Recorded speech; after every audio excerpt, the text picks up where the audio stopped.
સમાચારો પર નજર કરીએ તો કચ્છમાં પણ સુરત જેવી મોડસ ઓપરેન્ડીથી ગુનો સામે આવ્યો છે। બાળકોનો ઉપયોગ કરી શાંતિ ડોળવાનો પ્રયાસ કરાયો। ગણેશ મૂર્તિ ખંડિત કરી મંદિર પર ઝંડો લગાવાયો। નખત્રાણાના કોટડા જડોદર ગામનો આ બનાવ। ગણપતિ પંડાલ પર પથ્થરમારો કરી મૂર્તિ ખંડિત કરાઈ। પોલીસે 7 લોકોની અટકાયત કરી છે। 7 પૈકી 3 કિશોર હોવાનું સામે આવ્યું છે। ગામના મંદિર પર ઝંડો લગાવાયો। ઝંડો લગાવવાના પ્રકરણમાં 4 લોકોની હાલ અટકાયત કરાઈ છે। દ્રશ્ય સામે આવી રહ્યા છે જ્યાં સુરત જેવી થતા રહી ગઈ છે। બાળકનો ઉપયોગ કરી શાંતિ ડહોળવાનો પ્રયાસ કરવામાં આવ્યો છે। સુરત બાદ હવે કચ્છમાં આ બનાવ સામે આવ્યો છે। ગણેશ મહોત્સવ ચાલી રહ્યો છે અને તે સમય દરમિયાન ગણપતિજીનો પંડાલ હતો। ત્યાં ગણપતિજીની જે મૂર્તિ ખંડિત થવાના લોકલ પોલીસ સ્ટેશનને જાણ થઈ હતી, જેના લીધે પોલીસ દ્વારા ત્યાં તાત્કાલિક જે છે સ્પોટ ઉપર જઈને વિઝિટ કરવામાં આવી અને એમની ઇન્વેસ્ટિગેશન ચાલુ કરવામાં આવી। અને એની સાથે સાથે ત્યાં બાજુમાં જે એક નાનકડું મંદિર હતું ત્યાં પણ જે છે ઉપર ફ્લેગ લગાવવાનું એક માહિતી મળી હતી। પોલીસ દ્વારા આ બંને બાબતમાં જે છે ત્યાં ગામમાં તપાસ કરવામાં આવી। જે ગણપતિજીની મૂર્તિ ખંડિત થઈ છે એમાં 3 માઇનર જે છે છોકરા એ ઇન્વોલ્વ છે, જે કાયદાના સંઘર્ષમાં આવેલા છે। અને એમની સાથે સાથે જે બીજી બાજુમાં જ્યાં ફ્લેગ લગાવવામાં આવેલ હતો એમની પણ તપાસ થઈ, તો એમાં પણ જે છે પોલીસ દ્વારા 4 લોકોને ડિટેન કરવામાં આવ્યા। ઓવરઓલ આ આખા બનાવમાં નખત્રાણા પોલીસ સ્ટેશનમાં ગુનો દાખલ થઈ ગયો છે। તો ભરૂચના કુકરવાડાના ગોકુલનગરમાં મંગળવારે તહેવારોના ઝંડા લગાવવા મામલે થયેલી જૂથ અથડામણ બાદ પોલીસ કાફલો તૈનાત કરાયો છે। સમગ્ર વિસ્તારને હાલ પોલીસ છાવણીમાં તબદીલ કરાયો છે। એસપી મયુર ચાવડા સહિતના પોલીસ અધિકારીઓ વિસ્તારમાં ફૂટમાર્ચ કરી પોલીસે 20 તોફાની તત્વો સામે પોલીસ ફરિયાદ દાખલ કરી 17ની અટકાયત કરી છે। સમગ્ર ઘટના ધાર્મિક ઝંડા લગાવવા બાબતે બની હોવાનું પોલીસે જણાવ્યું છે। 20 તોફાની તત્વો સામે હાલ પોલીસ ફરિયાદ નોંધાઈ છે। મંગળવારે તહેવારોના ઝંડા લાવવા મામલે અથડામણ થઈ। ગઈકાલે ભરૂચના બી ડિવિઝન પોલીસ સ્ટેશન વિસ્તારની અંદર 2 કોમના ટોળા સામે આવી ગયા હતા ઝંડા લગાડવા બાબતે। તે બાબતે વધારે ઉશ્કેરણી થતાં થોડો ઉગ્ર માહોલ થયો હતો। પોલીસને ખબર પડતા તાત્કાલિક પોલીસ અહીંયા પહોંચી ગઈ હતી અને સિચ્યુએશનને કંટ્રોલમાં કરી હતી। ત્યારબાદ અમારી સમક્ષ જે રજૂઆતો આવી છે, જેના આધારે અમે સીસીટીવીના કેમેરાઝના ફૂટેજ જોયા છે, એના આધારે અમે ગુનો દાખલ કર્યો છે, જેમાં 20 લોકોના નામ લખ્યા છે।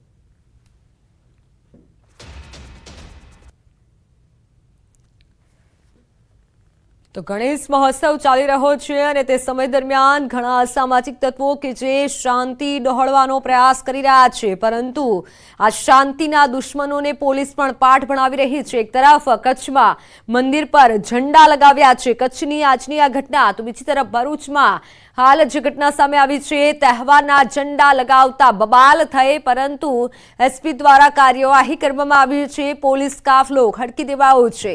આ જે શાંતિના દુશ્મનો છે તેના સામે પોલીસ કડક બની છે અને તમામને હાલ છોડશે નહીં તેવું પણ એક પ્રકારે તેમનું કહેવું છે, કારણ કે જે પણ એવા સામાજિક તત્વો છે કે જે આ રીતે ધાર્મિક માહોલને બગાડવા માંગે છે તે તમામની અટકાયત પોલીસ કરી રહી છે।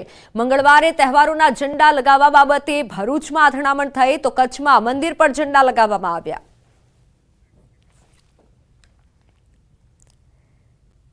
વાત સુરતની। સુરતના મોટા ગણેશ પંડાલોમાં પોલીસ રક્ષણની માંગ થઈ છે। સૈયદપુરામાં બનેલા બનાવ બાદ મંડળોમાં ભય ફેલાયો છે, તો શહેરના અન્ય ગણેશ મંડળોમાં પણ ચિંતા વ્યાપી છે। કાંકરીચાળાની દહેશતના પગલે પ્રોટેક્શન માંગવામાં આવ્યું છે। શહેરના કોટ વિસ્તારના મોટા આયોજકોએ સુરક્ષા સલામતી માટે પોલીસ બંદોબસ્તની માંગ કરી છે। સ્થાનિક પીઆઈ તેમજ કમિશનર સુધી રજૂઆત કરી, જે બાદ શહેર પોલીસથી મોટા ગણેશ મંડળોને પોલીસ સ્ટાફની ફાળવણી કરી, જેમાં 2 પોલીસ જવાનો આખો દિવસ ગણેશ પંડાલમાં તૈનાત રહેશે। કેટલાક ગણેશ પંડાલો પર પોલીસે ફરજિયાત સીસીટીવી કેમેરા પણ મુકાવ્યા છે।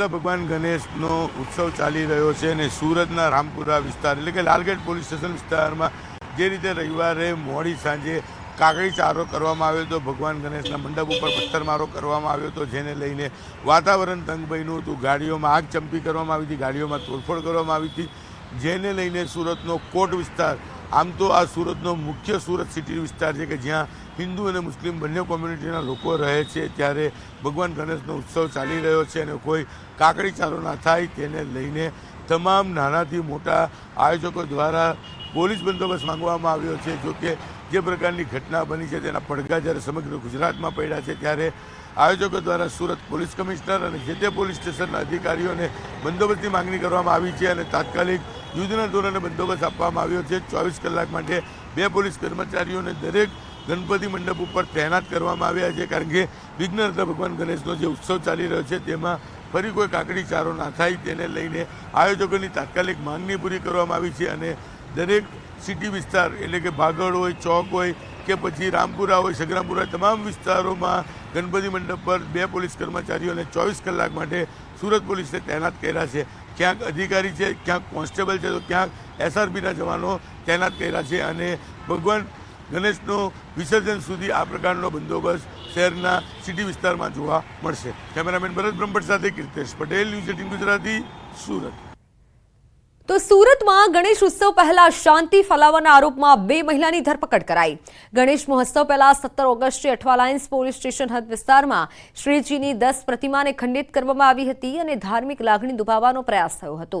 લઘુમતી સમાજની 2 મહિલાઓ 2 બાળકોને દુકાનમાં લાવી હતી અને બંને બાળકોએ પ્રતિમાને ખંડિત કરી હતી, જેના કારણે દુકાનદારને 60,000નું નુકસાન પણ થયું હતું. જે તે સમયે દુકાનદારે બાળકોથી થયેલી ભૂલ સમજી ફરિયાદ કરવાનું ટાળ્યું હતું. જોકે 8 સપ્ટેમ્બરે સૈયદપુરામાં પંડાલ પર પથ્થરમારાની ઘટના બની હતી, જેની ગંભીરતાને જોઈને રાહુલ ખલાસીએ ફરિયાદ નોંધાવી હતી.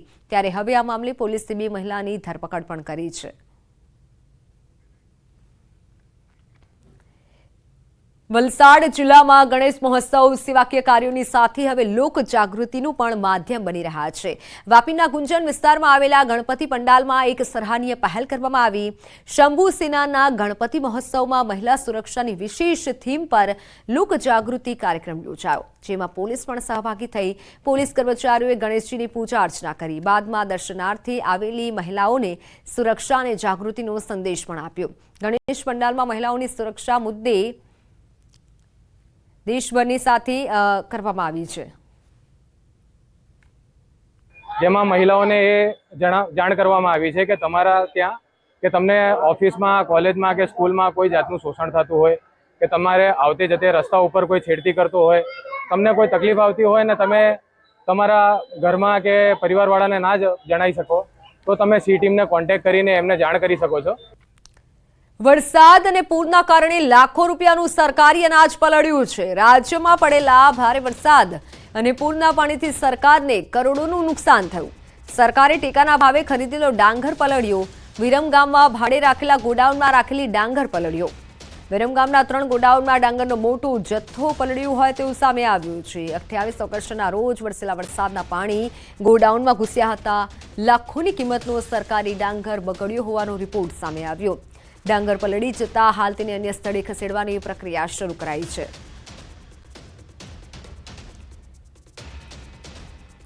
ભારે વરસાદમાં સરકારી અનાજને પણ મોટા પ્રમાણમાં નુકસાન થયું છે, પરંતુ સવાલ એ થાય છે કે જો વરસાદની આગાહી કરવામાં આવી હતી તો આ સામાનને પણ સારી જગ્યાએ મૂકી શકાત, કારણ કે 28 ઓગસ્ટે જે આગાહી કરવામાં આવી હતી અને જે વરસાદ થયો તેના કારણે મોટા પ્રમાણમાં ડાંગરનો જથ્થો પલળ્યો છે. ડાંગરના જથ્થાને મૂકવામાં ન આવતા ડાંગરનો જથ્થો પલળ્યો છે. ભાડે રાખેલા ગોડાઉનમાં ડાંગરનો જથ્થો રાખ્યો હતો અને ત્યારે ભારે વરસાદના કારણે ગોડાઉનમાં પાણી ઘૂસ્યું અને જેના કારણે સમગ્ર સામાન જથ્થો પલળ્યો છે. ભારે વરસાદમાં સરકારી અનાજને પણ મોટા પ્રમાણમાં નુકસાન પહોંચ્યું છે. સરકારી અનાજ હવે પાણીમાં ગયું છે, ત્યારે મોટા પ્રમાણમાં નુકસાનીનો અહેવાલ રિપોર્ટ પણ સામે આવ્યો છે. 28 ઓગસ્ટે જે ભારે વરસાદ થયો, જેના કારણે સરકારી જથ્થાને પણ અનાજના જથ્થાને મોટા પ્રમાણમાં નુકસાન થયું છે. ભારે વરસાદમાં અનાજનો જથ્થો પલળ્યો છે. ભાડે રાખેલા ગોડાઉનમાં ડાંગર પલળી છે. ડાંગરને રાખવામાં આવી હતી ગોડાઉનમાં, પરંતુ પલળ્યો છે. સંવાદદાતા ગૌતમ જોડાઈ ચૂક્યા છે. ગૌતમ, આગાહી કરવામાં આવી હતી છતાં પણ તે જથ્થાને કોઈ એવી જગ્યાએ ન મૂકવામાં આવ્યો જેથી કરીને જથ્થો ન પલળે. હવે મોટા પ્રમાણમાં નુકસાન થયું.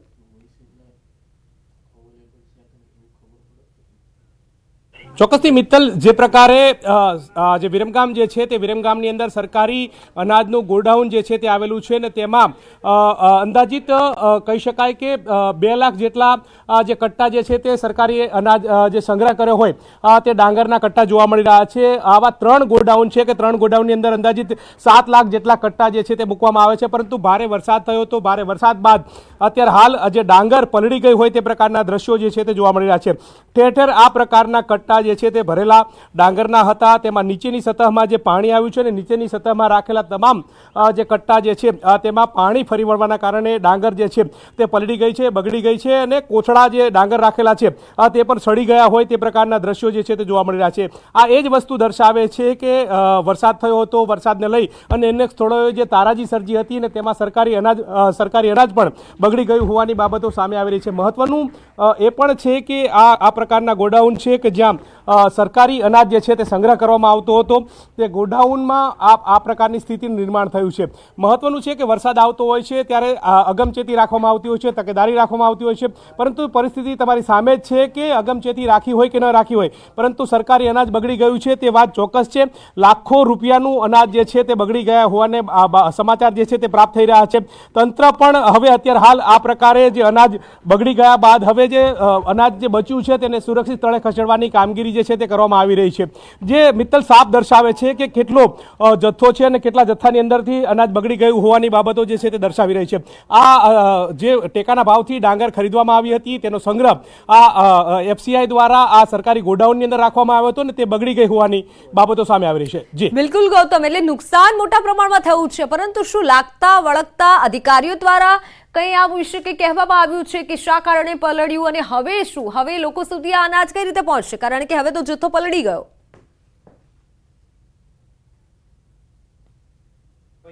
મિત્તલ, ચોક્કસથી કહી શકાય કે આ એક ગોડાઉન નહીં પરંતુ આવા 3 ગોડાઉન આવેલા છે. 3 ગોડાઉનની અંદર પ્રત્યેક ગોડાઉનની અંદર 2 લાખ સવા 2 લાખ કટ્ટા જે છે તેની અંદર અનાજનો સંગ્રહ કરવામાં આવ્યો હતો અને ત્યાં આ પ્રકારના જથ્થાને જે સાચવવામાં આવ્યો હતો. ભારે વરસાદ થયો, ભારે વરસાદ બાદ ઠેર ઠેર પાણી ભરાયા હતા અને તે પાણી જે છે તે પણ આ ગોડાઉનની અંદર ઘૂસી ચૂક્યા છે અને તેના કારણે આ જથ્થો પલળી ગયો હોવાની બાબતો સામે આવી રહી છે. મહત્વનું એ છે કે તંત્રએ દરકરાર રાખવી જોઈએ, તંત્રએ તકેદારી રાખવી જોઈએ, પરંતુ તકેદારી નથી રાખી તેના કારણે આ જથ્થાનું નુકસાન થયું હોવાની બાબતો સામે આવી રહી છે. તંત્ર પણ આ જ મુદ્દે કંઈ પણ કહેવા જે છે તે નથી માનતું. પુરવઠા અધિકારીને ફોન પણ કરવામાં આવ્યો હતો પરંતુ તેઓ ફોન રિસીવ ન કરતા હોવાની બાબતો પણ સામે આવી છે. આ તમામ બાબતો જે છે તે જાણવા મળી રહી છે. પરંતુ લાખો રૂપિયાનો જે અનાજ જે છે તે ગરીબોને આપવામાં આવતું હોય છે. આ સરકાર ટેકાના ભાવથી ખરીદી કરતી હોય છે અને ત્યારબાદ અંત્યોદય યોજના અંતર્ગત લોકોને, લાભાર્થીઓને અનાજ જે છે તે પહોંચાડવામાં આવતું હોય છે. પરંતુ તે અનાજ હવે બગડી ગયું છે તે વાત ચોક્કસ છે. એક વર્ષ પહેલા જ આ પ્રકારના ડાંગરની ખરીદી ટેકાના ભાવથી ખરીદી કરવામાં આવી હતી અને તે ખરીદી કર્યા બાદ જે છે તેનો સંગ્રહ કરવામાં આવ્યો હતો, પરંતુ પલળી ગઈ છે અને તેના કારણે લાખો રૂપિયાનું નુકસાન થયું હોવાના સમાચાર મળી રહ્યા છે. ને આ એક નહીં પરંતુ આવા 3 ગોડાઉનની અંદર આ પ્રકારની સ્થિતિ છે ને અત્યારે હાલ આ જે ગોડાઉન જે છે તેમાંથી સામાન ખાલી કરવાની તજવીજ હાથ ધરવામાં આવી છે. બિલકુલ ગૌતમ, આભાર માહિતી બદલ. તો આ અમે અહેવાલ જે બતાવ્યો તે તમામ અધિકારીઓ માટે છે કે કારણ કે જથ્થો મોટા પ્રમાણમાં પલળી ગયો છે. દારૂની ક્વોલિટી કેસને લઈને નવો પરિપત્ર. દેશી દારૂમાં 1 લાખનો મુદ્દામાલ ગણાશે ક્વોલિટી. વિદેશી દારૂમાં 2.5 લાખની કિંમતનો ક્વોલિટી કેસ ગણાશે. દારૂબંધીને કડક અમલ માટે પરિપત્ર લવાયો છે. ઉદાસીન અધિકારીઓનો પણ પરિપત્રમાં ઉલ્લેખ કરવામાં આવ્યો છે. ઓનલાઈન પર સંવાદદાતા નવીન ઝા જોડાઈ ચૂક્યા છે. નવીન, પરિપત્રમાં કઈ કઈ બાબતનો ઉલ્લેખ છે? જે રીતે પહેલા જે દારૂનો કેસ થતો હતો તેના મુદ્દા ઓછી હતી અને હવે જે છે તે 2.5 લાખ સુધીની જો વિદેશી દારૂ અને 1 લાખ સુધી દેશી દારૂ જે પકડાશે એ ક્વોલિટી કેસ ગણાશે. એને 2 વસ્તુ તરીકે જોઈ શકાય. એક તો જે બહારની એજન્સીઓ કેસ કરતી હતી અને જેમાં અધિકારીઓ અને કર્મચારીઓ સસ્પેન્ડ થતા હતા તે પણ તેમાં બ્રેક લાગશે. સાથોસાથ જે ઉદાસીન અધિકારીઓ છે જે નાના નાના કેસ કરીને જે સ્થાનિક પોલીસ છે તે સંતોષ માનતી હતી, ત્યારે હવે તેમની માટે પણ ચેલેન્જ છે કે તેમને હવે ક્વોલિટી કેસ કરવા માટે મોટો કેસ કરવો પડશે. દારૂનો 2.5 લાખનો વિદેશી દારૂ જથ્થો હોવો જોઈએ અને દેશી દારૂનો 1 લાખનો. એટલે કે બંને તરફે જોવા જઈએ તો દારૂના જે કડક અમલ માટેના એક આ પરિપત્ર નવો જાહેર થયો છે, જેમાં જે છે ઉદાસીન અધિકારીઓની પણ ઉલ્લેખ જે છે આની અંદર કરવામાં આવ્યું છે. જી બિલકુલ નવીન, આભાર માહિતી બદલ.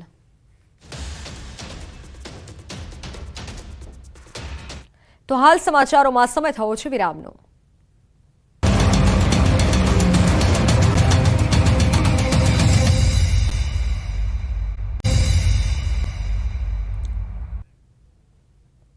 Welcome back. કચ્છના લખપતમાં વકરી રહેલા રોગચાળાને લઈને આરોગ્ય તંત્ર દોડતું થયું છે. જિલ્લામાં 16 લોકોના શંકાસ્પદ મોત થયા, ત્યારે આ ભેદી બીમારીને કાબૂમાં લેવા તંત્રએ કમર કસી છે. આરોગ્ય મંત્રી ઋષિકેશ પટેલ અને પ્રભારી મંત્રી પ્રફુલ્લ પાનસેરિયાએ કચ્છની મુલાકાત લીધી. ભુજમાં કલેક્ટર સહિતના અધિકારીઓ પાસેથી રોગચાળાની માહિતી મેળવી અને જરૂરી માર્ગદર્શન આપ્યું. સાથે લખપત અને અબડાસા તાલુકામાં શંકાસ્પદ તાવના કેસની પ્રવર્તમાન સ્થિતિને લઈને જાણકારી આપી. 2 તાલુકામાં 16 લોકોના મોત થયા છે, જેમાંથી 5 લોકોના કેન્સર, હાર્ટ સ્ટ્રોકથી, જ્યારે 11ના તાવના કારણે મોત થયાનું નિવેદન આવ્યું છે. હાલ શંકાસ્પદ દર્દીઓના રિપોર્ટ તપાસ માટે પૂના અને GVRCમાં મોકલાયા છે. આરોગ્ય મંત્રીએ કહ્યું છે કે કોરોનાની જેમ ગભરાવાની જરૂર નથી. સાથે લોકોને તાવ જેવા લક્ષણો દેખાય તો તાત્કાલિક સારવાર લેવા માટે પણ અપીલ કરી છે. જે તાવ આવે છે એ શરૂઆતથી થઈ અને લગભગ 5-7 દિવસમાં એ થોડું ગંભીર સ્વરૂપ પકડે છે. અને આના જે મુખ્ય લક્ષણો જો શરૂઆતના દિવસોમાં આ તાવની ટ્રીટમેન્ટ કરવામાં આવે તો લગભગ એ સારવારમાં આપણને સાથ મળી જાય છે ને સારવારમાં રિઝલ્ટ પણ આપણને મળે છે.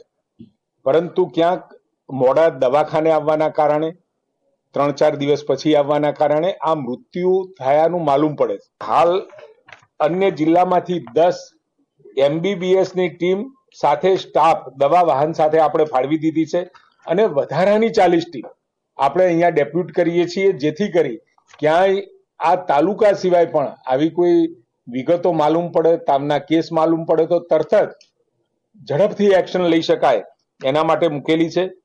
સાથે કાર્ડિયોલોજિસ્ટને પણ UN મહેતા હોસ્પિટલ ખાતેથી અહીંયા ડેપ્યુટ કરવામાં આવ્યા છે. 2 CHC દયાપર અને નલિયા 2 ફિઝિશિયન પણ આપણે ડેપ્યુટ કરી દીધા છે. તાવના જે સેમ્પલ છે એ પૂના અને GBRCમાં આપણે હાલ મોકલી રહ્યા છીએ.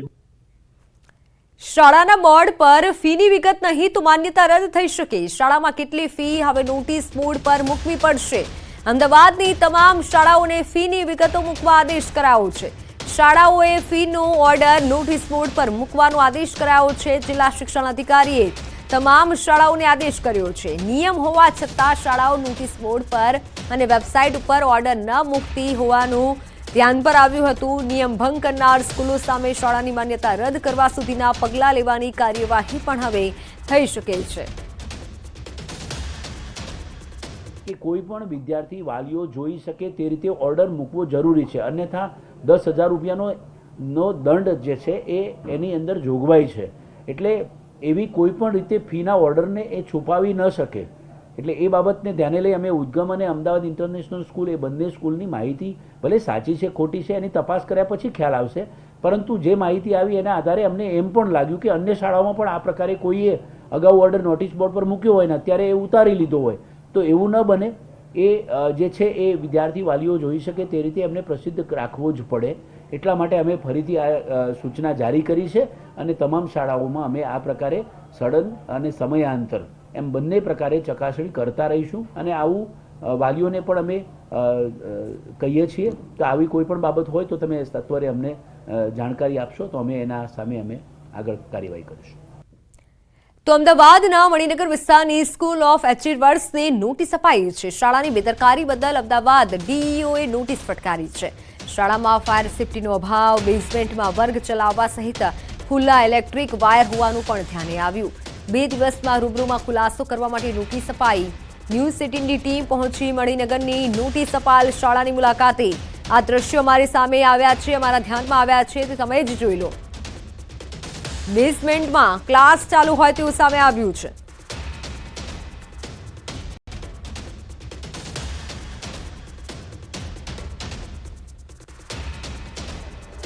સાહેબ, આજે ન્યૂઝપેપર દ્વારા મને આ જાણકારી મળી છે, પણ મારા સેલરમાં જે ચાલતા ક્લાસ છે સાહેબ મેં આ વર્ષે બંધ કરી દીધેલા છે. એક ક્લાસ આજે વ્યવસ્થાના અભાવે બેસાડેલો છે, પણ એવી હું તાત્કાલિક અસરથી બંધ કરી રહ્યો છું સાહેબ. જે બેદરકારી શાળાની છે ધ્યાન ઉપર આવી છે અને કારણદર્શક નોટિસ આપવામાં આવેલી છે. સ્કૂલ ઓફ એચિવર જે છે મણિનગરમાં આવેલી છે તેમાં બેઝમેન્ટમાં ક્લાસ ચાલુ છે તેવી ત્યાં આગળ પ્રત્યક્ષ મુલાકાતમાં જોવા મળ્યું.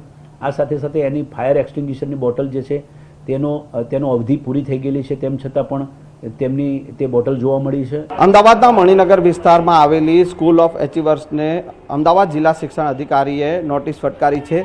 હાલ આપ જે જોઈ શકો છો કે આ જે સ્કૂલ જે છે તે ભોંયરામાં ચાલી રહી છે અને સ્કૂલમાં જે ક્લાસ વર્ગો જે બેસાડવામાં વિદ્યાર્થીઓને જે બેસાડવામાં આવ્યા રહ્યા છે તે ક્યાંક ને ક્યાંક જે ભોંયરામાં જે ક્લાસ ચાલી રહ્યા છે અને તેના સંદર્ભે જ ડીઓએ જે છે તે સ્કૂલને નોટિસ ફટકારી છે. જે પ્રકારે ક્લાસ અહીંયા જે તૈયાર કરવામાં આવ્યા છે ભોંયરામાં વિદ્યાર્થીઓને જે બેસાડવામાં આવે છે, પરંતુ ક્યાંક ને ક્યાંક જો કોઈ અનિચ્છનીય ઘટના બને, આગ અકસ્માતની ઘટના બને તો વિદ્યાર્થીઓ કેવી રીતે બહાર નીકળી શકે તે સૌથી મોટો સવાલ છે. અને આ ઉપરાંત ફાયર સેફ્ટીના જે છે તેને લઈને પણ પ્રશ્નો જે છે તે પણ ધ્યાને લેવામાં આવ્યા છે. અને ભોંયરામાં જે પ્રકારે ક્લાસ તૈયાર કરવામાં આવ્યા છે તેને પણ ધ્યાને લેવામાં આવ્યા છે. અને તેને લઈને જ જિલ્લા શિક્ષણ અધિકારીએ જે છે તે હવે જે સ્કૂલો ભોંયરામાં ચાલતી હોય, ક્લાસ જે ભોંયરામાં ચાલતા હોય તો તેની સામે કાર્યવાહી શરૂ કરી છે. કેમેરામેન નિલેશ સોસા સાથે સંજય ટાંક, ન્યૂઝ 18 ગુજરાતી, અમદાવાદ. વાત સુરતની. સુરતમાં ફ્રૂટ ભરેલી ટ્રક પલટી ગઈ. જમરૂખ ભરેલી ટ્રકે પલટી મારી. નેશનલ હાઈવે 48 પર ફ્રૂટ ભરેલ ટ્રક પલટી મારી ગઈ. માંગરોળના સાબા પાટિયા પાસે જમરૂખ ભરેલી ટ્રકે પલટી મારી. જમરૂખ હાઈવે પર વેરાઈ ગયા હતા. લોકોએ જમરૂખની લૂંટ ચલાવી.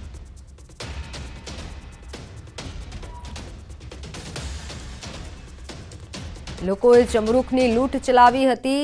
સુરતના દ્રશ્યો છે હાઈવે પરના કે જ્યાં જમરૂખ ભરેલી ટ્રક પલટી જતા લોકો જમરૂખ લેવા માટે દોડી આવ્યા હતા અને લૂંટ ચલાવી હતી. જમરૂખ ભરેલી ટ્રક પલટી જતા મોટા પ્રમાણમાં નુકસાની પણ થઈ છે. સુરતના મેટ્રોના અધિકારીઓની નીતિથી વેપારીઓમાં ભારે રોષ જોવા મળી રહ્યો છે. મેટ્રોના વહીવટતંત્રએ કેટલાક વેપારીઓને વળતર ચૂકવ્યું તો કેટલાકને નથી અપાયું વળતર.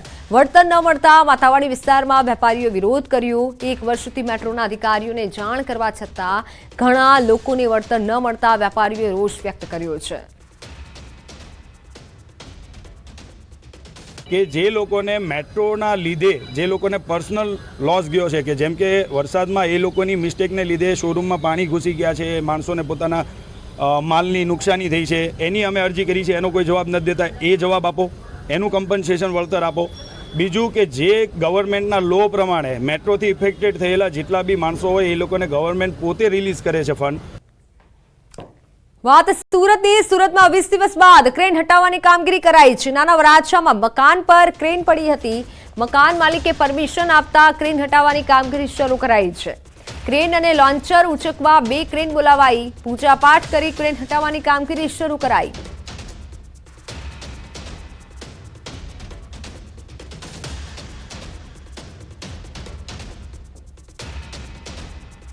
તો 20 દિવસ બાદ આખરે ક્રેન હટાવવાની કામગીરી કરવામાં આવી છે તંત્ર દ્વારા. નાના વરાછામાં મકાન પર ક્રેન પડી હતી.